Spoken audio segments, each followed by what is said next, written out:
Kalah dalam pilkada itu menjijikan, karena kalah dalam pilkada itu berada di dalam suatu konteks winner takes all, atau loser tidak akan mendapatkan semuanya. Mari kita bahas bersama.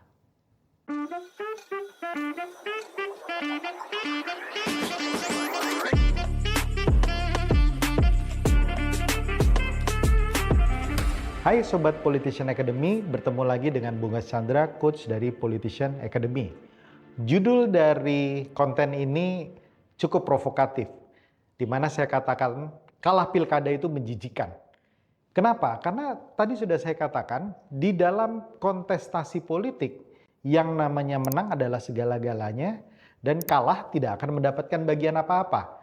Ya, jadi dalam konteks ini, kalau Anda ingin bertarung betul-betul, bertarunglah sebagai petarung dan jangan sampai kalah. Ada 4 hal kalah yang menyakitkan atau kalah yang paling menjijikan di dalam konteks pilkada yang Anda harus hindari. Dan banyak terjadi dialami oleh mereka yang kalah.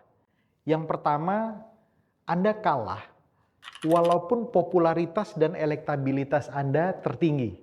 Ya, jadi ini menyakitkan. Kenapa? Mungkin pada waktu Anda maju mendapatkan rekom, popularitas dan elektabilitas Anda tertinggi. Tapi ingat, popularitas dan elektabilitas tertinggi itu adalah modal awal. Selanjutnya Anda harus membuat strategi tertentu supaya popularitas dan elektabilitas ini, bila sudah besar, itu akan berlanjut menuju kepada kemenangan Anda. Tetapi kalau popularitas dan elektabilitas Anda rendah, Anda juga jangan khawatir karena Anda punya strategi khusus yang bisa membuat popularitas dan elektabilitas Anda meningkat hingga Anda terpilih. Tetapi tadi saya katakan, sangat menyakitkan kalau popularitas dan elektabilitas itu tinggi, kemudian Anda merasa pede dan sangat confidence, kemudian Anda mengabaikan banyak faktor lain sehingga itu berwujud kepada kekalahan Anda.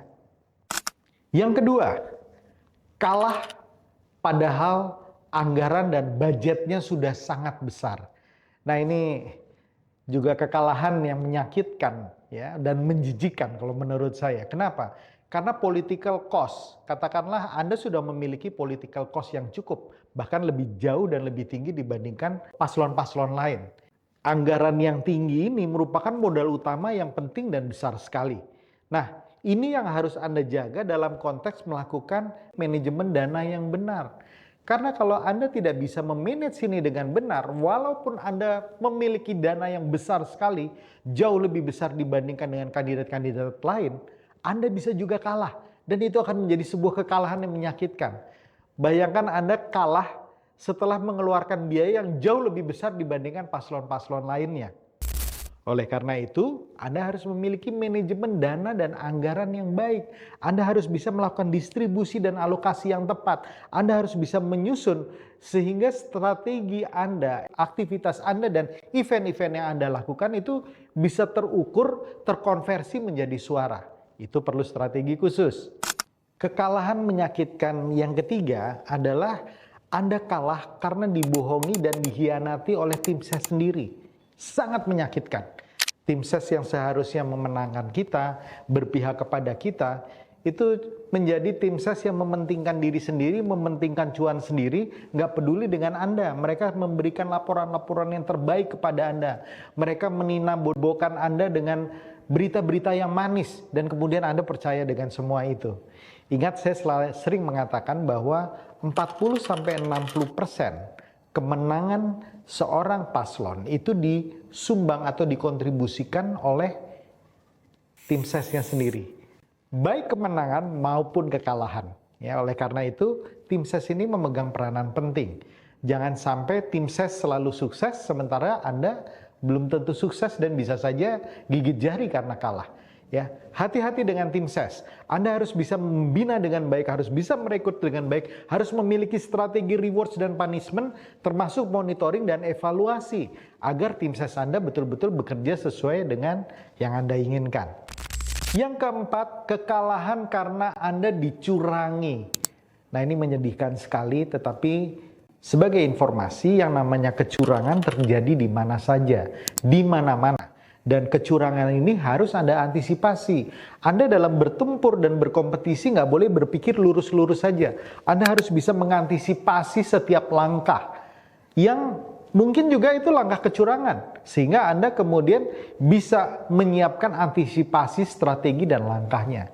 Misalnya kecurangan dilakukan oleh, ya yang pasti oleh paslon lawan Anda. Kemudian kedua, dilakukan oleh oknum penyelenggara. Oknum KPU, oknum Bawaslu yang mempermainkan perhitungan, mempermainkan aturan dan lain sebagainya. Ataupun oknum-oknum yang melibatkan aparat yang bisa mengatur dan mengarahkan hasil dari pilkada itu sendiri. Nah, 4 jenis kekalahan yang memalukan, menjijikan dan menyakitkan ini harus Anda hindari. Karena Anda jangan sampai berpikir seperti ini. Lebih baik kalah terhormat daripada menang tidak terhormat. Di dalam politik, kepala Anda harus satu, yaitu bagaimana menang secara terhormat. Jangan pikirkan kalah sebagai opsi, jangan memberikan kekalahan sebagai excuse atau sebagai alasan untuk sesuatu yang Anda tidak kuasai kalau Anda sudah memutuskan untuk maju ke lapangan, untuk bertempur di lapangan.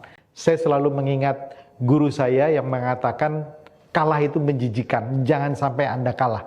Kalau Anda sudah memutuskan untuk bertempur dan menang, pergunakan segala cara yang baik untuk bisa memenangkan pertempuran tersebut. Buktikan bahwa DNA Anda adalah DNA macan, DNA harimau, DNA singa. Bukannya DNA kucing yang kemudian melarikan diri pada saat muncul masalah. Bukan DNA ayam yang kemudian berlarian pada saat elang kemudian berusaha untuk menerkam. Buktikan Anda bisa menjadi pemenang yang hebat dan salam kemenangan.